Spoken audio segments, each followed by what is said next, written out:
ബഹുദൂതരുമായി മേഘത്തേരതിൽ എൻ പ്രിയ രക്ഷകനെഴുന്നള്ളുന്നു.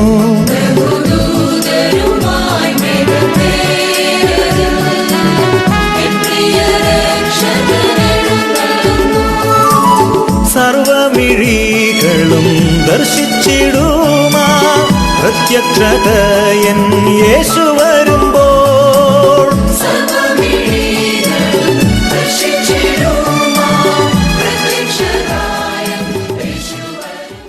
കർത്താവായ യേശുക്രിസ്തുവിന്റെ ധന്യമുള്ള നാമം വാഴ്ത്തപ്പെടുമാറാകട്ടെ.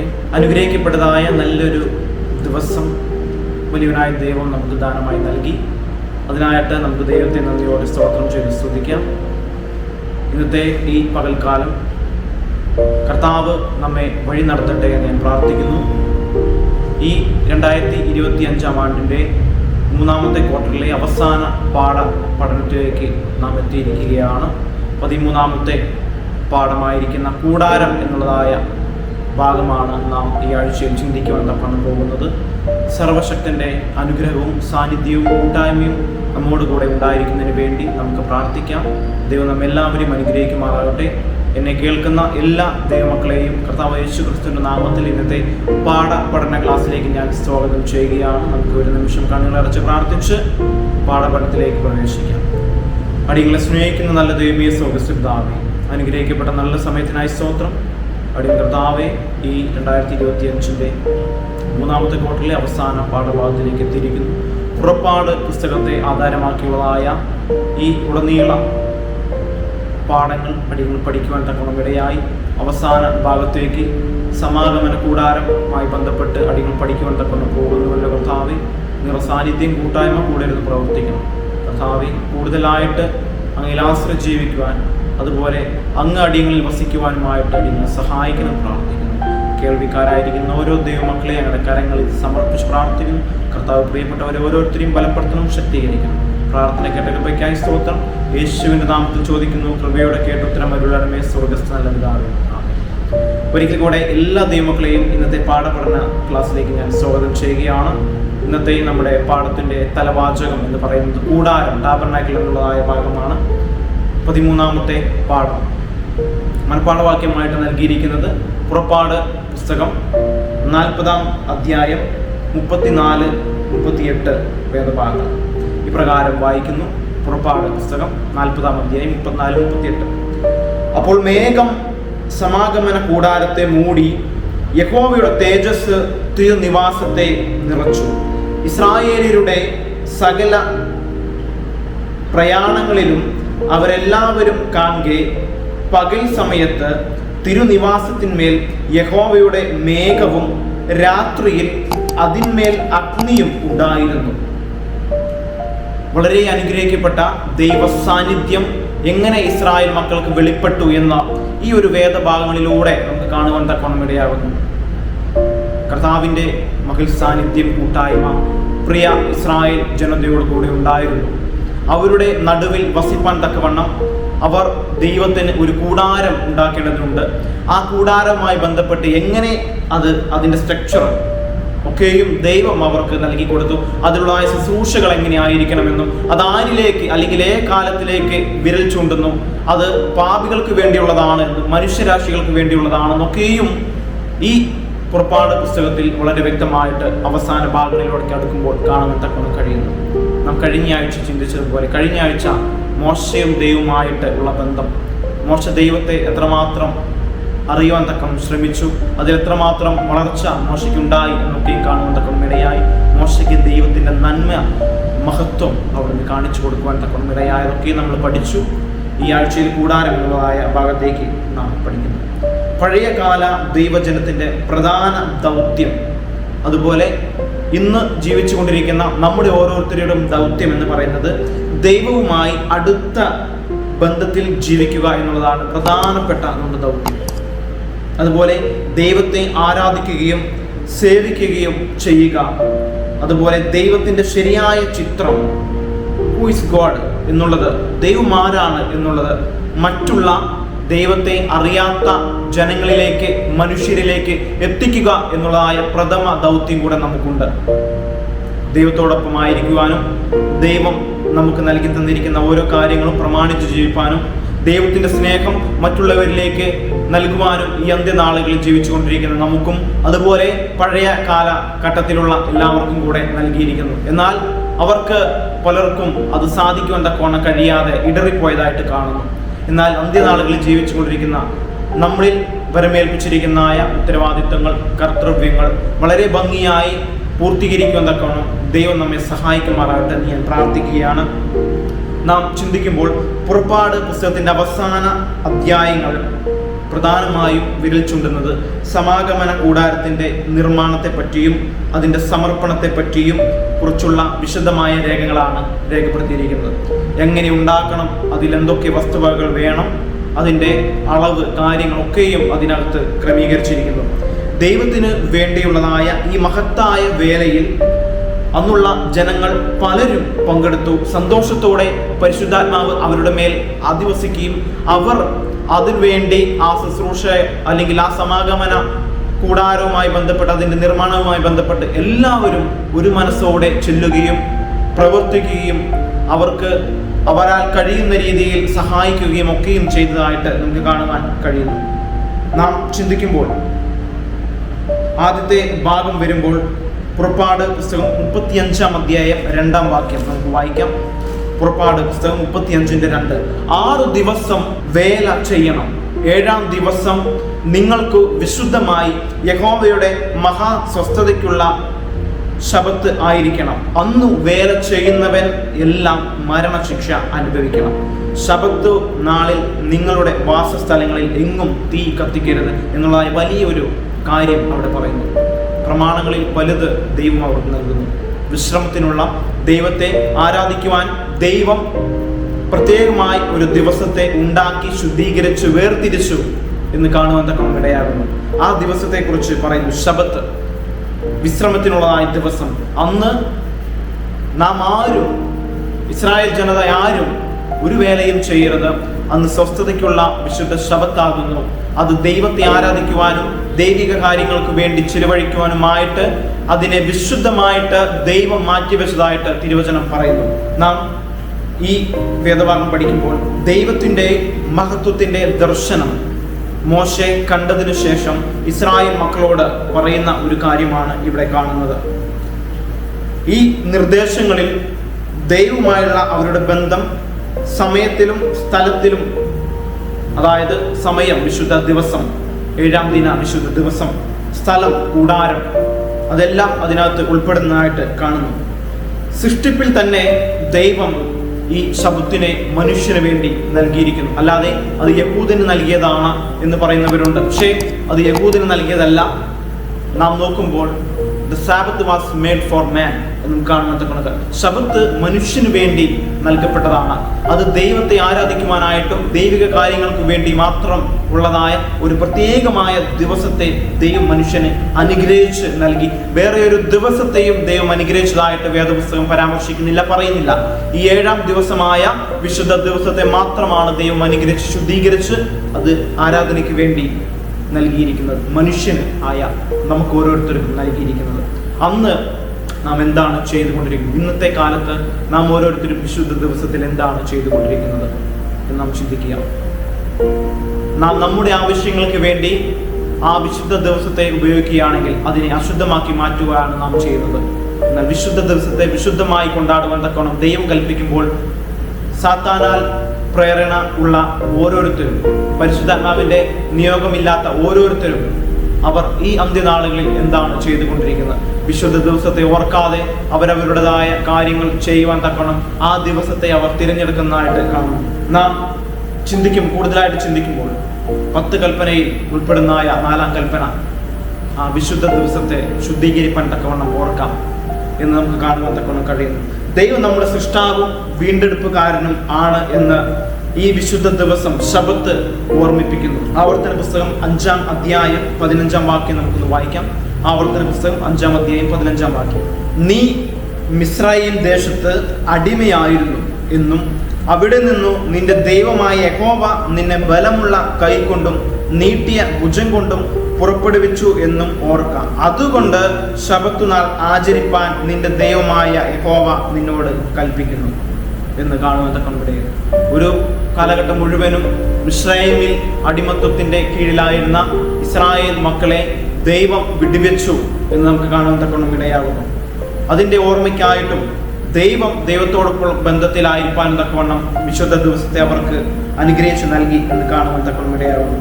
ഇത് ഭാവിയിലേക്കും ഉള്ള ഒന്നാണ്. ഇതിനൊരു അവസാനമില്ല, ശബത്തിന് മാറ്റമില്ല എന്നും നമുക്ക് കാണുവാൻ തക്കവണ്ണം ഇടയാകുന്നു. യെശയ്യാവിന്റെ പ്രവചന പുസ്തകം 66 അധ്യായം 22, 23 വേദഭാഗങ്ങളിൽ പ്രകാരം പറയുന്നു.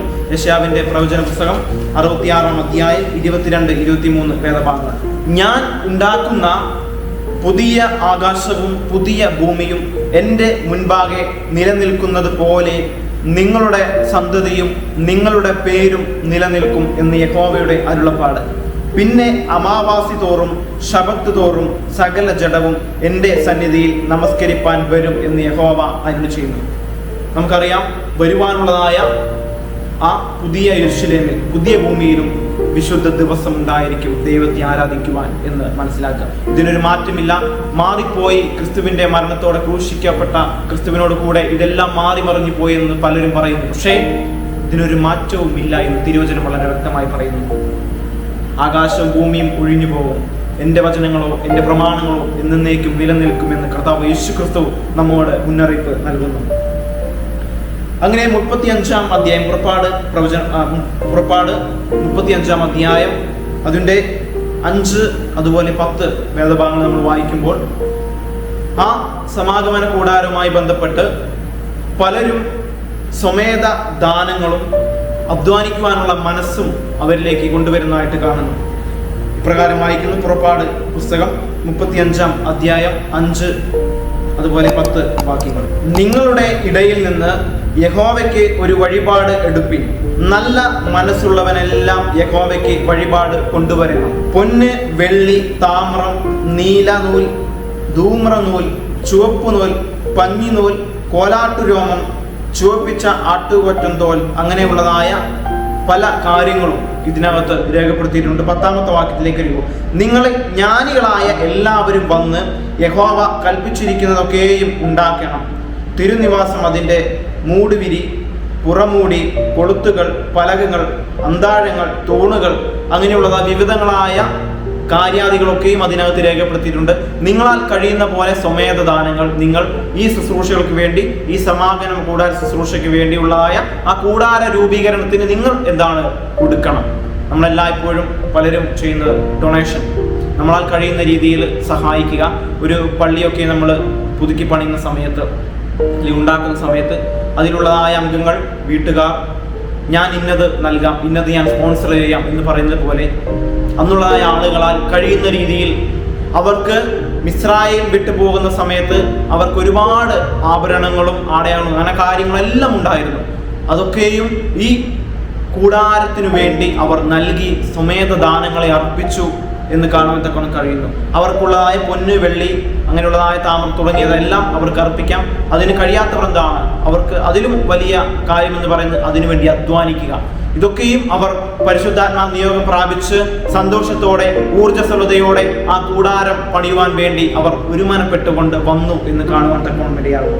അങ്ങനെ ഞാൻ പറഞ്ഞതുപോലെ ഈ കൂടാരത്തിന്റെ പ്രവർത്തനത്തിന് സംഭാവന നൽകാൻ പ്രധാനമായി 2 വഴികളുണ്ടായിരുന്നു. ഒന്ന്, ഇതിനകത്ത് കണ്ടതുപോലെ, നാം വായിച്ചതുപോലെ വസ്തുക്കൾ സംഭാവന ചെയ്യുക. 2, അതിനുവേണ്ടി അധ്വാനിക്കുക എന്നുള്ളത്. പലർക്കും സാമ്പത്തികമായി കഴിയുന്നില്ല എങ്കിൽ നമ്മളെന്താണ്, ഈ പള്ളിപ്പണിക്ക് വേണ്ടി നമ്മളെന്താണ് അതിനുവേണ്ടി സഹായിക്കുന്നു, നമ്മൾ പണിത് കൊടുക്കും. അങ്ങനെയുള്ളതായ ഒരു മനോഭാവത്തോടെ നമ്മളെല്ലാവരും കടന്നു വരികയും സന്തോഷത്തോടെ ദൈവാത്മാവ് അവരിൽ വ്യാപരിച്ചുകൊണ്ട് അതിൻ്റെ പണി പൂർത്തീകരിക്കും വരെയും അതിൻ്റെ ശുശ്രൂഷകളെല്ലാം ഏർപ്പെട്ടു എന്ന് കാണുവാൻ തക്കവണ്ണം ഇടയാകുന്നു. അതിൻ്റെ കണക്കൊക്കെയും ഇതിനകത്ത് രേഖപ്പെടുത്തിയിട്ടുണ്ട്. ഇന്നുള്ളതായ കണക്ക് പ്രകാരം നമ്മൾ ഏകദേശ കണക്ക് ഇവിടെ പറയുമ്പോൾ സ്വർണം ഏകദേശം 1 ടണ്ണിലധികം ഉണ്ടായിരുന്നു എന്ന് കാണുന്നു. അതുപോലെ 3.75 3.75 ടണ്ണോളം വെള്ളി ഉണ്ടായിരുന്നു. അതുപോലെ ഏകദേശം 2.5 ടണ്ണോളം വെങ്കലം ഉണ്ടായിരുന്നു, അതുപോലെ മരങ്ങൾ ഉണ്ടായിരുന്നു, വിവിധ തരത്തിലുള്ളതായ തുണിത്തരങ്ങൾ അവർ ഉപയോഗിച്ചിരുന്നു. 38-ാം അധ്യായം 21 മുതൽ 31 വരെ ഉള്ളതായ വേദഭാഗം നമ്മൾ വായിക്കുമ്പോൾ ഇതൊക്കെയും അതിനകത്ത് രേഖപ്പെടുത്തിയിട്ടുണ്ട്. ഇതൊക്കെയും എവിടെ നിന്ന് അവർക്ക് ലഭിച്ചു?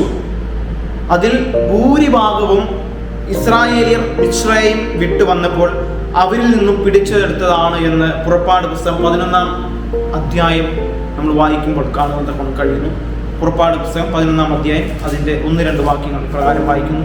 അനന്തരം യഹോവ മോശയോട്, ഞാൻ ഒരു ബാധ കൂടെ ഫറവോൻ മേലും മിസ്രയീം മേലും വരുത്തും. അതിന്റെ ശേഷം അവൻ നിങ്ങളെ ഇവിടെ നിന്നു വിട്ടയക്കുമ്പോൾ നിങ്ങളെ ഒട്ടൊഴിയാതെ ഇവിടെ നിന്ന് ഓടിച്ചു കളയും. ഓരോ പുരുഷൻ താന്റെ അയൽക്കാരനോടും ഓരോ സ്ത്രീ താന്റെ അയൽക്കാരത്തിയോടും വെള്ളിയാഭരണങ്ങളും പൊന്നാഭരണങ്ങളും ചോദിപ്പാൻ നീ ജനത്തോട് പറക എന്ന് കൽപ്പിച്ചു. ഇതൊക്കെയും ദൈവത്തിന്റെ മുൻ നിശ്ചയമാണ്. എല്ലാം പ്രീ പ്ലാൻഡ് ആയിട്ട് വെച്ചിരിക്കുകയാണ്. ഇതൊക്കെയും എന്തിനു വേണ്ടി ഉപയോഗിക്കണം എന്നും ദൈവം നിശ്ചയിച്ചിട്ടുണ്ട്. അപ്പോൾ അവിടെ നിന്ന് വിട്ട് പോരുന്ന സമയത്ത് അവിടെ നിന്നും കൊണ്ടുവന്നതാണ് ഈ പറയുന്നതായ പൊന്നും വെള്ളിയും ഒക്കെയും നമുക്ക് കാണുവാൻ തക്കവണ്ണം ഇടയാകുന്നു. അത് ദൈവത്തിന്റെ കൂടാരത്തിന്റെ പണിക്ക് വേണ്ടി അവർ ഉപയോഗിച്ചു എന്ന് വളരെ സന്തോഷം നിറഞ്ഞ കാര്യം കാണുവാൻ തക്കവണ്ണം ഇടയാകുന്നു. വളരെയധികം നല്ല രീതിയിൽ അതിനകത്ത് പണിയുവാൻ തക്കവണ്ണം കർട്ടൻസ് പണിയുവാൻ തക്കവണ്ണം നെയ്ത്തുകാര്, തയ്യൽക്കാര്, ആശാരിമാര്, കൊത്തുപണിക്കാർ, അതുപോലെ ആഭരണ നിർമ്മാതാക്കൾ, അങ്ങനെയുള്ള അവരിൽ ജ്ഞാനികളായിരിക്കുന്ന എന്തൊക്കെ ചെയ്യാൻ സാധിക്കുന്നു അവരൊക്കെയും ഈ കൂടാര നിർമ്മാണത്തിന് വേണ്ടി വന്നു എന്ന് കാണുവാൻ തക്കവണ്ണം കഴിയുന്നു. ഇതിന്റെ നിർമ്മാണത്തെക്കുറിച്ചും നമ്മൾ ചിന്തിക്കും. പുറപ്പാട് പുസ്തകം 39-ാം അധ്യായം 43-ാം വാക്യം. പുറപ്പാട് പുസ്തകം 39:43 നമുക്ക് ഇപ്രകാരം വായിക്കാം. മോശെ പണിയൊക്കെയും നോക്കി യഹോവ കൽപ്പിച്ചതുപോലെ തന്നെ അവർ അത് ചെയ്തു തീർത്തിരുന്നു എന്ന് കണ്ട് മോശെ അവരെ അനുഗ്രഹിച്ചു. ഇതിന്റെ പണികളൊക്കെയും വളരെ ഭംഗിയായി ദൈവം എപ്രകാരമാണോ മോശയോട് പറഞ്ഞത് അതുപോലെ തന്നെ ഇവരെല്ലാവരും ചേർന്ന് പണിത് തീർത്തു. ഇതിനിടയിൽ ഇവർ കൊണ്ടുവരുന്നായ സാധനങ്ങളുടെ എണ്ണം വർദ്ധിച്ചു. അങ്ങനെ അവരെന്താണ്, ഇനി കൊണ്ടുവന്നത് മതി, അധികമാണ് എന്ന് വരെ അവർ പറഞ്ഞതായിട്ട് കാണുവാൻ തക്കവണ്ണം ഇടയാകുന്നു. നമ്മൾ ബസലേലും അതുപോലെ ഒഹലിയാവും മറ്റു പണിക്കാരും ചേർന്ന് പറയുന്ന ഭാഗം നമുക്ക് 36-ാം അധ്യായത്തിൽ കാണുവാൻ തക്കവണ്ണം ഇടയാകുന്നു. വഴിപാടുകൾ കൊണ്ടുവരേണ്ടതായ ആവശ്യമില്ല, അത് തടയുവാൻ തക്കവണ്ണം മോശയോട് ഏർപ്പാടാക്കുന്നത് കാണുന്നു. 36-ാം അധ്യായം 3 മുതൽ 7 വരെ ഉള്ളതായ വേദഭാഗത്താണ് അത് രേഖപ്പെടുത്തിയിരിക്കുന്നത്. സമയമില്ലാത്തതിനാൽ ഞാൻ വായിക്കുന്നില്ല. നിങ്ങൾ എല്ലാവരും ഇത് പഠിക്കുമ്പോൾ തന്നെ ഇതൊക്കെയും വായിക്കുവാൻ തക്കവണ്ണം ഇടയാകണമെന്ന് ഞാൻ ഈ സമയത്ത് ഓർമ്മിപ്പിക്കുന്നു. അങ്ങനെ ഈ സമാഗമന കൂടാരം പണിത് പൂർത്തീകരിച്ചു. നമുക്കറിയാം, പ്രാകാരം, വിശുദ്ധ സ്ഥലം, അതിവിശുദ്ധ സ്ഥലം എന്ന് പ്രധാനമായി 3 ആയിട്ട് ഇതിന് തിരിച്ചിട്ടുണ്ട്. സമാഗമന കൂടാരം വിശുദ്ധവും അതിവിശുദ്ധവുമായ ഒരു സ്ഥലമാണ്. ദൈവത്തിന്റെ പ്രസൻസ് നിലനിൽക്കുന്ന സ്ഥലമാണ്. രാത്രിയിലും പകലിലും ദൈവത്തിന്റെ സാന്നിധ്യം നിലനിൽക്കുന്ന സ്ഥലമാണ് എന്ന് കാണാൻ തക്കവണ്ണം കഴിയുന്നു. അവിടെ സ്വർണ്ണ പെട്ടകം ഉണ്ടായിരുന്നു, കാഴ്ചയപ്പത്തിന്റെ മേശയുണ്ടായിരുന്നു, നിലവിളക്കുണ്ടായിരുന്നു, ധൂപപീഠം ഉണ്ടായിരുന്നു, യാഗപീഠം ഉണ്ടായിരുന്നു, അതുപോലെ താമ്രത്തൊട്ടി, പ്രാകാരം, അതുപോലെ എഫോദ്, പ്രത്യേക കീശ നമുക്ക് കാണാൻ തക്കവണ്ണം കഴിയുന്നതായ ആ മഹാപുരോഹിതൻ വേണ്ടുന്നതായ ശുശ്രൂഷകൾക്ക് വേണ്ടുന്നതായ എല്ലാ കാര്യങ്ങളും, ഡ്രസ് കോഡ്, അങ്ങനെയുള്ളതായ എല്ലാ കാര്യങ്ങളും അതിനകത്ത് ഉൾക്കൊണ്ടിരുന്നു എന്ന് കാണാൻ തക്കവണ്ണം കഴിയുന്നു. അതുപോലെ അവിടെ ജോലി ചെയ്യുന്നതായ ശുശ്രൂഷ നോക്കുന്നതായ മറ്റ് പുരോഹിതന്മാർക്കും ഉള്ളതായ അതിൻ്റെ ഡ്രസ്സ്, വസ്ത്രങ്ങൾ ക്രമീകരിച്ചിരുന്നു. അതൊക്കെയും ദൈവം പ്രത്യേകമായിട്ട് പറഞ്ഞത് പ്രകാരമാണ് എല്ലാം അവർ നിർവഹിച്ചത് എന്ന് കാണാൻ തക്കവണ്ണം കഴിയുന്നു. അങ്ങനെ ഈ ഒരു ശുശ്രൂഷകളൊക്കെയും തീർന്ന് പണി കഴിപ്പിച്ചതിന് ശേഷം വിശുദ്ധ മന്ദിരം 2 വ്യത്യസ്ത ശുശ്രൂഷകൾക്ക് വേണ്ടി തയ്യാറെടുക്കുന്നു. ദൈനംദിന ശുശ്രൂഷ, അതുപോലെ വാർഷിക ശുശ്രൂഷയായിട്ട് അതിന് തിരിച്ചിരിക്കുന്നു എന്ന് കാണുവാൻ തക്കവണ്ണം ഇടയാകുന്നു. ഓരോ ദിവസവും യാഗമർപ്പിക്കുന്ന ശുശ്രൂഷകളൊക്കെയും ഉണ്ട്. അതുപോലെ വർഷത്തിൽ നടക്കുന്ന ഈ ശുശ്രൂഷകളും ഉണ്ട്.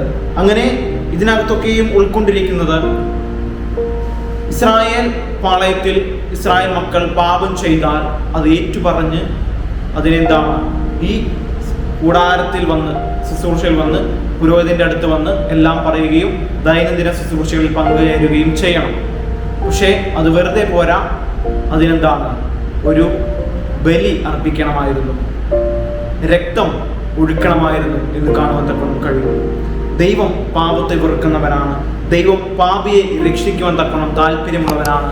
അതുപോലെ ദൈവം നമ്മെല്ലാവരെയും സ്നേഹിക്കുന്നവനാണ്. ദൈവം ദുഷ്ടന്മാരെ നശിപ്പിക്കും എന്ന് നമുക്ക് കാണുവാൻ തക്കണം ഇടയാകുന്നു. അതുപോലെ ദൈവം നമുക്ക് മഹത്തരമായ ഒരു ഭാവി വാഗ്ദാനം ചെയ്യുന്നു, അല്ലെങ്കിൽ ഉറപ്പ് നൽകുന്നു. യോഹന്നാന്റെ സുവിശേഷം, പുതിയ നിയമത്തിലേക്ക് വരുമ്പോൾ യോഹന്നാന്റെ സുവിശേഷം 1-ാം അധ്യായം 29-ാം വാക്യം നമ്മൾ വായിക്കുമ്പോൾ, ലോകത്തിന്റെ പാപം ചുമക്കുന്ന ദൈവത്തിന്റെ കുഞ്ഞാട് എന്ന് കർത്താവ് യേശുക്രിസ്തുവിനെ ചൂണ്ടിക്കാണിച്ച് യോഹന്നാൻ അവിടെ പറയുന്നുണ്ട്. അപ്പോൾ ഈ ശുശ്രൂഷകൾക്കൊക്കെയും ഇവിടെ അർപ്പിക്കപ്പെടുന്ന ബലിമൃഗം ചൂണ്ടിക്കാണിക്കുന്നത് വരുവാനിരിക്കുന്ന മശിഹായെയും അതുപോലെ അതിൻ്റെ ബന്ധപ്പെട്ടിരിക്കുന്ന ഈ സമാഗമന കൂടാര ശുശ്രൂഷ എല്ലാം ബന്ധപ്പെട്ടിരിക്കുന്നത് വരുവാനിരിക്കുന്ന മശിഹായിലേക്കും ആ ക്രൂശീകരണത്തിലേക്കും ഒക്കെയുമാണ് എന്ന് കാണുന്ന ഇടയാകുന്നു. തിരുവചനം വളരെ വ്യക്തമായിട്ട് നമ്മൾ പഠിക്കുമ്പോൾ ആ നമ്മുടെ എല്ലാവരുടെയും പാപങ്ങൾക്ക് വേണ്ടി യാഗമായി തീർന്ന ബലിമൃഗം കർത്താവായ യേശുക്രിസ്തുവാണ് എന്ന് കാണാൻ കഴിയുന്നു. യേശുക്രിസ്തുവിൻ്റെ തിരുരക്തം കാൽവരി ക്രൂശിൽ നമ്മുടെ പാപങ്ങൾക്ക് വേണ്ടി ചൊരിഞ്ഞു. നമ്മെല്ലാവരെയും തൻ്റെ വിലയേറിയ രക്തം കൊടുത്ത് വീണ്ടെടുത്തവനാണ് എന്ന് കാണുവാൻ കഴിയും. നമ്മെല്ലാവരും പ്രകാരമാണ് ജീവിക്കുന്നത്. കർത്താവ് യേശുക്രിസ്തുവിൽ ഉള്ളതായ ആ ഒരു ബന്ധത്തിലാണ് നാം ഓരോരുത്തരുമായിരിക്കുന്നത് എന്ന് ചിന്തിക്കുക. പുറപ്പാട് പുസ്തകം 40-ാം അധ്യായം 34-ാം വാക്യം നമുക്ക് വായിക്കാം. പുറപ്പാട് 40-34. അപ്പോൾ മേഘം സമാഗമന കൂടാരത്തെ മൂടി, യഹോവയുടെ തേജസ് തിരുനിവാസത്തെ നിറച്ചു. അങ്ങനെ ഈ പുറപ്പാട് പുസ്തകം അവസാനിക്കുന്നത് വിശുദ്ധ മന്ദിരത്തിൻ്റെയും അതുപോലെ അതിലെ പുരോഹിതന്മാരുടെയും സമർപ്പണത്തോടെയാണ് എന്ന് കാണുവാൻ തക്കണം ഇടയാകുന്നു. അങ്ങനെ ദൈവത്തിൻ്റെ മഹത്വമുള്ള സാന്നിധ്യം അവിടെ നിറഞ്ഞിരുന്നു. പകലും രാത്രിയും അത് അവിടെയുള്ള പാളയത്തിനുള്ളതായ എല്ലാവരും അത് വീക്ഷിച്ചു കൊണ്ടിരുന്നു എന്ന് കാണുവാൻ തക്കണം ഇടയാകുന്നു. നാം കൂടുതൽ ചിന്തിക്കുമ്പോൾ നമുക്ക് കാണുവാൻ തക്കണം കഴിയുന്നതായ പ്രധാനപ്പെട്ട 5 കാര്യങ്ങൾ. ഈ പഴയ നിയമ സഭയുടെ ശബത്ത് എന്ന് പറയുന്ന വിശുദ്ധ ദിവസം വൈവിധ്യമാർന്ന സന്ദേശം, പ്രത്യേകമായുള്ള സന്ദേശങ്ങൾ നൽകുന്നു. അതിൻ്റെ സമ്മറി അല്ലെങ്കിൽ സാരാംശം എന്ന് പറയുന്നത് 5 പ്രധാന കാര്യങ്ങളിലേക്ക് ഒതുങ്ങി നിൽക്കുന്നു. കർത്താവായ ദൈവം സൃഷ്ടിതാവാണ്, സകലത്തിൻ്റെയും സൃഷ്ടിതാവാണ്. അതുപോലെ രണ്ടാമതായിട്ട് ഭാവിയിൽ മശിഹ വരും, നമ്മെ ഓരോരുത്തരെയും വീണ്ടെടുക്കുവാൻ തക്കവണ്ണം ഇടയാകും എന്നും ഇവിടെ പറയുന്നു. ദൈവം തൻ്റെ രാജ്യം ഇവിടെ സ്ഥാപിക്കും എന്നും ഉറപ്പ് നൽകുന്നു. നാലാമതായി രക്ഷ വരുന്നത് വേറെ ആരിൽ നിന്നുമല്ല, വരുവാനിരിക്കുന്ന മശിഹായിൽ നിന്നുമാണ്, കർത്താവ് യേശുക്രിസ്തുവിൽ നിന്നുമാണ് എന്ന് അവിടെ വെളിപ്പെടുത്തുന്നു. 5 ദൈവം എല്ലാവരുടെയും ആത്യന്തിക ന്യായാധിപതിയാണ് എന്ന് അവിടെ പറഞ്ഞിരിക്കുന്നു. ഈ 5 പ്രധാന കാര്യങ്ങൾ നാം മനസ്സിലാക്കുക. ദൈവം നമ്മുടെ സൃഷ്ടിതാവാണ്. കർത്താവ് യേശുക്രിസ്തു വരികയും നമ്മുടെ പാപങ്ങൾക്ക് വേണ്ടി ബലിയായി തീരുകയും ചെയ്യും. ദൈവം തൻ്റെ രാജ്യം ഒരിക്കലും നീങ്ങിപ്പോകാതെ രാജ്യം ഇവിടെ സ്ഥാപിതമാകും. കർത്താവ് യേശുക്രിസ്തുവിൽ മാത്രമാണ് രക്ഷയുള്ളത്. ഇതിൻ്റെ എല്ലാം ആത്യന്തിക ന്യായാധിപതി സർവശക്തനായ ദൈവമാണ് എന്ന് നമ്മെ പഠിപ്പിക്കുന്നു. അങ്ങനെ അവർ സമാഗമന ശുശ്രൂഷകൾ തുടങ്ങുകയും അതിന് തുടക്കം കുറിക്കുകയും അഹരോനെയും പുത്രന്മാരെയും ഒക്കെയും പൗരോഹിത്യ വസ്ത്രം ധരിച്ച് അവരുടെ തുടർന്നുള്ളതായ ശുശ്രൂഷകൾക്ക് വേണ്ടി അവിടെ അഭിഷേകം ചെയ്യുന്നതായിട്ടും നമുക്ക് കാണാൻ തക്കണം ഇടയാകുന്നു. പിന്നീട് അവിടെ ശുശ്രൂഷ നടത്തുന്നു. ഈ പുറപ്പാട് പുസ്തകം അവസാനിക്കുന്നത് നമുക്ക് വായിക്കാൻ തക്കവണ്ണം കഴിയുന്നത് ദൈവത്തിൻ്റെ സാന്നിധ്യം പകലും രാത്രിയിലും നിലനിൽക്കുന്നതോടെയാണ്. 38-ാം വാക്യം പ്രകാരം വായിക്കുന്നു. പകൽ സമയത്ത് തിരുനിവാസത്തിന്മേൽ യഹോവയുടെ മേഘവും രാത്രി സമയത്ത് അതിൽ അഗ്നിയും ഉണ്ടായിരുന്നു. ദൈവത്തിൻ്റെ നിറസാന്നിധ്യത്തോടു കൂടെയാണ് അത് അവസാനിക്കുന്നത് എന്ന് കാണുവാൻ തക്കണം കഴിയുന്നു. അങ്ങനെ വീണ്ടും നമ്മൾ ചിന്തിക്കുമ്പോൾ യേശുവും പുതിയ യെരുശലേമും എന്നുള്ളതായ ഭാഗത്തേക്ക് നമ്മൾ വരുമ്പോൾ അങ്ങനെ കൂടാരത്തിലുള്ളതായ ദൈവ സാന്നിധ്യം നമ്മൾ കണ്ടു, കൂടാരപ്പണി നമ്മൾ കണ്ടു. അതുപോലെ കർത്താവായ യേശു ക്രിസ്തുവിൻ്റെ ആ ഒരു റോഡ് അവിടെ എന്താണെന്ന് നമ്മൾ കാണുന്നു. ഇതൊക്കെയും ചൂണ്ടിക്കാണിക്കുന്നത് വരുവാനിരിക്കുന്ന മശിഹായിലേക്കാണെന്ന് കണ്ടു. വചനം ജഡമായി തീർന്നു, കൃപയും സത്യവും നിറഞ്ഞവനായി നമ്മുടെ ഇടയിൽ പാർത്തു, അല്ലെങ്കിൽ മനുഷ്യരുടെ ഇടയിൽ പാർത്തു. ആദ്യം വചനമുണ്ടായിരുന്നു, വചനം ദൈവമായിരുന്നൊക്കെ നമ്മൾ കാണുന്നു. യോഹന്നാന്റെ സുവിശേഷം 1-ാം അധ്യായം 14-ാം വാക്യത്തിൽ പറയുന്നത് പോലെ വചനം ജഡമായി തീർന്നു, കൃപയും സത്യവും നിറഞ്ഞവനായി നമ്മുടെ ഇടയിൽ പാർത്തു എന്ന് കാണുവാൻ തക്കവണ്ണം ഇടയാകുന്നു. ആ യേശുക്രിസ്തു മനുഷ്യാവതാരം എടുത്തു വന്നത് നമ്മുടെ എല്ലാവരുടെയും പാപങ്ങൾക്ക് ബലിയാകുവാൻ തക്കവണ്ണമാണ് എന്ന് കാണുവാൻ തക്കവണ്ണം ഇടയാകുന്നു. പഴയ നിയമത്തിൽ പറഞ്ഞിരിക്കുന്നത് പോലെ അതൊക്കെയും നിവൃത്തിയാകുന്നത് സാക്ഷാൽ കർത്താവ് യേശുക്രിസ്തുവിലാണ് എന്ന് കാണുവാൻ കഴിയുന്നു. വെളിപ്പാട് പ്രവചന പുസ്തകം 21-ാം അധ്യായം 3-ാം വാക്യത്തിൽ പറയുന്നു, സിംഹാസനത്തിൽ നിന്ന് ഒരു മഹാശബ്ദം പറയുന്നതായി ഞാൻ കേട്ടത്, ഇതാ മനുഷ്യരോട് കൂടെ ദൈവത്തിന്റെ കൂടാരം, അവൻ അവരോട് കൂടെ വസിക്കും, അവർ അവന്റെ ജനമായിരിക്കും, ദൈവം താൻ അവരുടെ ദൈവമായി അവരോട് കൂടെ ഇരിക്കും. വരുവാനുള്ള പുതിയ യെരൂശലേമിൽ കർത്താവിന്റെ കൂടാരം എന്ന് പറയുന്നത് അത് മുഴുവനും വിശുദ്ധമായിരിക്കും, അത് മുഴുവനും വിശുദ്ധ മന്ദിരമായിരിക്കും. ദൈവം നമ്മുടെ നടുവിൽ വസിക്കും, നമ്മോട് കൂടെ വസിക്കും. അങ്ങനെ പഴയ കാലത്ത് ഇസ്രായേൽ ജനതയുടെ മധ്യത്തിൽ നടുവിൽ വസിപ്പാൻ തക്കവണ്ണം നിങ്ങൾ എനിക്കൊരു കൂടാരം ഉണ്ടാക്കണമെന്ന് പറഞ്ഞ്, വിശുദ്ധ മന്ദിരം ഉണ്ടാക്കണമെന്ന് പറഞ്ഞതിന് ശേഷമാണ് ഈ കൂടാരം ടാബർനാക്കൾ ഉണ്ടാക്കുകയും അതിനകത്ത് ദൈവ സാന്നിധ്യം വെളിപ്പെടുന്നത്. എന്നാൽ വരുവാനിരിക്കുന്ന ആ പുതിയ ഭൂമിയിൽ, പുതിയ യെരൂശലേമിൽ അത് മുഴുവനായിട്ടും വിശുദ്ധീകരിച്ച് വിശുദ്ധിയുടെ അനുഭവത്തിലേക്കായിരിക്കും വരുന്നത്. അവിടെ പാപമില്ല, കണ്ണുനീരില്ല, ദുഃഖമില്ല, മരണമില്ല, കഷ്ടതയില്ല, മുറിവിലയില്ല, എല്ലാം കാണുന്ന ക്രമയുടെ. പക്ഷേ അവിടെ ഉള്ളത് ദൈവത്തിന്റെ മഹൽ സാന്നിധ്യമായിരിക്കും എന്ന് തിരുവചനം വളരെ വ്യക്തമായി പറയുന്നു. അവൻ അവരോട് കൂടെ വസിക്കും. ദൈവത്തിന്റെ മക്കളായിരിക്കുന്ന നമ്മെ ഓരോരുത്തരെയും ദൈവം വീണ്ടെടുത്തുകൊള്ളും. അങ്ങനെ ദൈവം നമ്മോട് കൂടെ വസിക്കും എന്ന് കാണുവാൻ തക്കവണ്ണം ഇടയാകുന്നു. ആ ഒരു കാര്യത്തിന് വേണ്ടിയാണ്, ആ ഒരു സമയത്തിന് വേണ്ടിയാണ് നാം ഓരോരുത്തരും ഈ ഭൂമിയിൽ നാം ജീവിച്ചു കൊണ്ടിരിക്കുന്നത്. അങ്ങനെ ജീവിച്ചു കൊണ്ടിരിക്കുമ്പോൾ നാം ദൈവത്തിലും ദൈവം നമ്മിലും വസിക്കുവാനായിട്ട് നാം പ്രാർത്ഥനയോടെ ദൈവം പറഞ്ഞ പ്രകാരം ജീവിക്കുവാനായിട്ട് ഒരുങ്ങുക. പരിശുദ്ധാത്മാവിലൂടെ ദൈവം ഇന്നും നമ്മോട് ഒപ്പം വസിക്കുന്നതായിട്ട് കാണുന്നു. എന്നാൽ നമ്മുടെ ദൈവവുമായിട്ട് മുഖാമുഖം നിൽക്കാനും കർത്താവ് തന്നെ നമുക്കായി ഒരുക്കിയിരിക്കുന്ന രാജകീയ ആ വിശുദ്ധ കൂടാരത്തിൽ, പുതിയ യെരൂശലേമിൽ വെളിപ്പാട് 21:3 പറയുന്ന പോലെ അവനോടൊപ്പം വസിക്കുവാനും കഴിയുന്ന ദിവസം ഉടൻ വരും. അതിനായാണ് നാം കാത്തിരിക്കുന്നത്.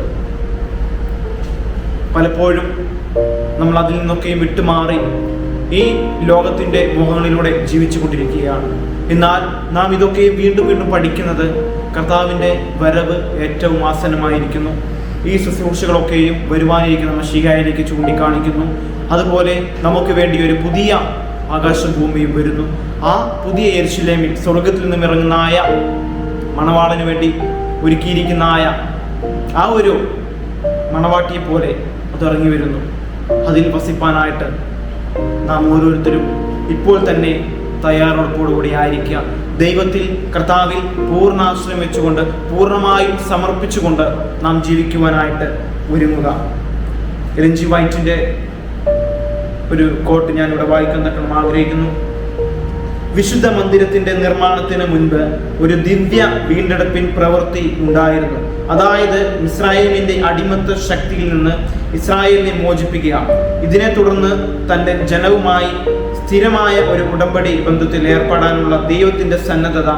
ദൈവം അവരുടെ ദൈവമായിരിക്കും, അവർ ദൈവത്തിന്റെ ജനമായിരിക്കും. ദൈവവും തൻ്റെ ജനവും പരസ്പരം ബന്ധപ്പെടുന്ന രീതി ഉടമ്പടി നിയമത്തിൽ നിർവചിക്കപ്പെട്ടിരുന്നു. കൂടാരം തീർച്ചയായും ഒരു കൂടിക്കാഴ്ചയുടെ സ്ഥലമായിരുന്നു. ദൈവവും മനുഷ്യരും ഒത്തുചേരുന്ന ഒരു സ്ഥലം.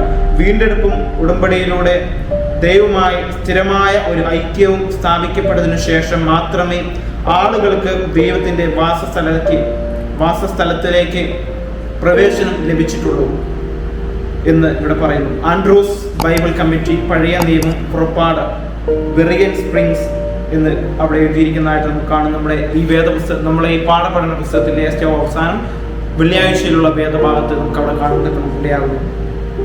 അതുപോലെ ഗോത്രപിതാക്കന്മാരും പ്രവാചകന്മാരും എന്ന പുസ്തകത്തിൽ പേജ് നമ്പർ 353, 358 വരെയുള്ള കൂടാരവും അതിലെ ശുശ്രൂഷകളും എന്നുള്ള ഭാഗത്ത് വളരെ വ്യക്തമായി നമ്മളത് വായിക്കുമ്പോൾ ഓരോ കാര്യങ്ങളും അതിനകത്ത് രേഖപ്പെടുത്തിയിരിക്കുന്നു.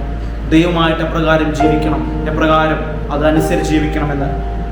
ഇസ്രായേലിന് വേണ്ടി ദൈവം മോശയോട് കൽപ്പിച്ച ഒരു കാര്യം, അവർ എനിക്ക് ഒരു വിശുദ്ധ മന്ദിരം ഉണ്ടാക്കട്ടെ, ഞാൻ അവരുടെ ഇടയിൽ വസിക്കേണ്ടതിന് എന്ന് പുറപ്പാട് പുസ്തകം 25-ാം അധ്യായം 8-ാം വാക്യത്തിൽ പറയുന്നു. അവൻ തൻ്റെ ജനത്തിന്റെ ഇടയിൽ വിശുദ്ധ മന്ദിരത്തിൽ വസിച്ചു കൊണ്ടിരുന്നു. മരുഭൂമിയിലെ അവരുടെ ക്ഷീണിതമായ അലഞ്ഞു തിരിച്ചിലിനിടയിലും അവന്റെ സാന്നിധ്യത്തിന്റെ പ്രതീകം അവരോടൊപ്പം ഉണ്ടായിരുന്നു. അങ്ങനെ ക്രിസ്തു നമ്മുടെ മാനുഷ്യ പാളയത്തിന്റെ നടുവിൽ തൻ്റെ കൂടാരം സ്ഥാപിച്ചു. അവൻ നമ്മുടെ ഇടയിൽ വസിക്കുന്നതിനും അവന്റെ ദിവ്യ സ്വഭാവവും ജീവിതവും നമുക്ക് പരിചയപ്പെടുത്തുന്നതിനും വേണ്ടി അവൻ മനുഷ്യരുടെ കൂടാരങ്ങളുടെ അരികിൽ തൻ്റെ കൂടാരം സ്ഥാപിച്ചു. കർത്താവ് മനുഷ്യ സാദൃശ്യത്തിലായിട്ട് മനുഷ്യരുടെ ഇടയിൽ പാർത്തു. ദൈവം തന്നെ മനുഷ്യനായി മനുഷ്യരുടെ ഇടയിൽ പാർത്തു.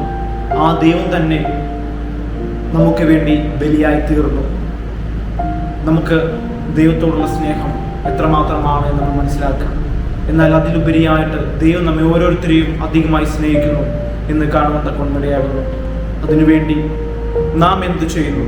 നമ്മിൽ ബലമേൽപ്പിച്ചിരിക്കുന്നതായ കാര്യാദികളെ നാം മുറുകെ പിടിച്ചുകൊണ്ട് അത് മറ്റുള്ളവരിലേക്ക് ദൈവസ്നേഹത്തെ വിളിച്ചു പറഞ്ഞുകൊണ്ട് ഈ അന്ത്യനാളുകളിൽ ജീവിക്കുവാൻ, അതിലുപരിയായിട്ട് നല്ലൊരു സമർപ്പണ ബോധത്തോടെ കർത്താവിൽ ആശ്രയിച്ചുകൊണ്ട് ജീവിക്കുവാൻ, ഞാൻ നിങ്ങളിലും നിങ്ങൾ എന്നിലും വസിക്കാൻ വേണ്ടി നാം എന്ത് ചെയ്യണം? എന്നിൽ വസിപ്പിൻ, എന്നാൽ ഞാൻ നിങ്ങളിൽ വസിക്കും എന്ന് കർത്താവ് യേശുക്രിസ്തു നമ്മോട് പറയുന്നു. നമ്മിലെല്ലാവരും അത്തരത്തിൽ ഉള്ളതായ ദൈവത്തിൽ ആശ്രയിച്ചുകൊണ്ട്, ദൈവത്തിൽ വസിച്ചുകൊണ്ട് പൂർണ്ണ സമർപ്പണ ബോധമുള്ളവരായി തീരുവാൻ ദൈവം നമ്മെ ഓരോരുത്തരെയും സഹായിക്കുമാറായിട്ട് പ്രാർത്ഥിക്കുന്നു. ഇന്നുള്ളതായ ചിന്ത നമുക്ക് ദൈവം വെളിപ്പെടുത്തി തന്നതിനായിട്ട് നമുക്ക് നന്ദിയോടെ ദൈവത്തെ സ്തുതിക്കാം. നാം ഓരോ കാര്യാദികളും പഠിച്ചു. അതൊക്കെയും വിരൽ ചൂണ്ടിയിരുന്നത് കർത്താവായ യേശു ക്രിസ്തുവിലേക്കാണ് എന്ന് മനസ്സിലാക്കി. ആ ക്രിസ്തു യേശു വീണ്ടും നമ്മെ വീണ്ടെടുക്കുവാനായിട്ട് കടന്നു വരുന്നു. കർത്താവായ യേശു ക്രിസ്തുവിൻ്റെ ആ വിശുദ്ധ സാന്നിധ്യം നിറവും നമ്മോടൊപ്പമായിരിക്കുവാനായിട്ട് ഉള്ളതായ നാള് അടുത്തിരിക്കുന്നു. അതിനുവേണ്ടി നാം നമ്മെ തന്നെ പൂർണ്ണമായും സമർപ്പിച്ച് മറ്റുള്ളവരെ അതിനുവേണ്ടി ഒരുക്കുക, നാമും അതിനായിട്ട് ഒരുങ്ങുക. ദൈവം നമ്മെ എല്ലാവരും അനുഗ്രഹിക്കുമാറാകട്ടെ എന്ന് പ്രാർത്ഥിക്കുന്നു. നമുക്കൊരു നിമിഷം കണ്ണുകളെ അടച്ച് പ്രാർത്ഥിക്കാം. ഞങ്ങളെ സ്നേഹിക്കുന്ന നല്ല ദൈവമേ, സ്വർഗ്ഗസ്ഥ പിതാവേ, എന്നുള്ള സമയത്തിനായി സ്തോത്രം. അടിയങ്ങളെ കർത്താവെ കേൾപ്പിച്ചായ ഓരോ ചിന്തയ്ക്കായിട്ട് സ്തോത്രം. കർത്താവെ അങ്ങിൽ ആശ്രയം വെച്ചുകൊണ്ട് അങ്ങ് അടിയങ്ങളിൽ വസിക്കുവാനായിട്ട് അടിയങ്ങളെ സഹായിക്കണം പ്രാർത്ഥിക്കുന്നു. അതിനായിട്ട് അടിയങ്ങളിൽ അങ്ങനെ ആത്മാവിനെ പകർന്നു നൽകി അതിനനുസരിച്ച് അടിയങ്ങളുടെ ജീവിതങ്ങളെ ക്രമീകരിക്കുവാൻ അടിയങ്ങൾ ഓരോരുത്തരും സഹായിക്കണം. ഈ ഒരു ക്വാർട്ടറിലുടനീളം അടിയങ്ങൾ കർത്താവെ ഞങ്ങളുടെ ശുശ്രൂഷയെക്കുറിച്ചും അതുപോലെ കർത്താവെ ഇസ്രായേൽ മക്കളുമായിട്ട് അങ്ങ് എത്രമാത്രം ബന്ധം പുലർത്തിയിരുന്നതൊക്കെയും കുറിച്ച് അടിയങ്ങൾ പഠിച്ചു. ഈ അവസാന പാഠം കർത്താവെ അടിയങ്ങൾക്ക് വേണ്ടി നൽകി തന്നതിനായി സ്തോത്രം ചെയ്യുന്നു. കർത്താവെ പാഠത്തിൽ പറഞ്ഞിരിക്കുന്ന ഓരോ ഉപദേശങ്ങൾക്കും അനുസൃതമായുള്ള ജീവിതം ക്രമീകരിക്കുവാൻ, പാപത്തിൽ മുഴുകിയുള്ള ജീവിതം ഒഴിവാക്കി അങ്ങയിൽ കൂടുതൽ ആശ്രയം വെച്ചുകൊണ്ട് ജീവിക്കാൻ അടിയങ്ങളെ സഹായിക്കണം. കർത്താവെ അടിയനെ ശ്രമിച്ചായ എല്ലാ ദൈവമക്കളെ ഓർത്ത് പ്രാർത്ഥിക്കുന്നു. കർത്താവ് അവരെ അനുഗ്രഹിക്കണം, ബലപ്പെടുത്തണം, ശക്തീകരിക്കണം. പ്രാർത്ഥന കേട്ട കൃപയ്ക്കായി സ്തോത്രം. യേശുവിന്റെ നാമത്തിൽ തന്നെ ആമേൻ. ദൈവം നമ്മെല്ലാവരും അനുഗ്രഹിക്കുമാറാകട്ടെ. എന്നെ കേട്ടതായ എല്ലാ ദൈവമക്കളെയും കർത്താവ് ധാരാളമായി അനുഗ്രഹിക്കട്ടെ. God bless you all. Amen.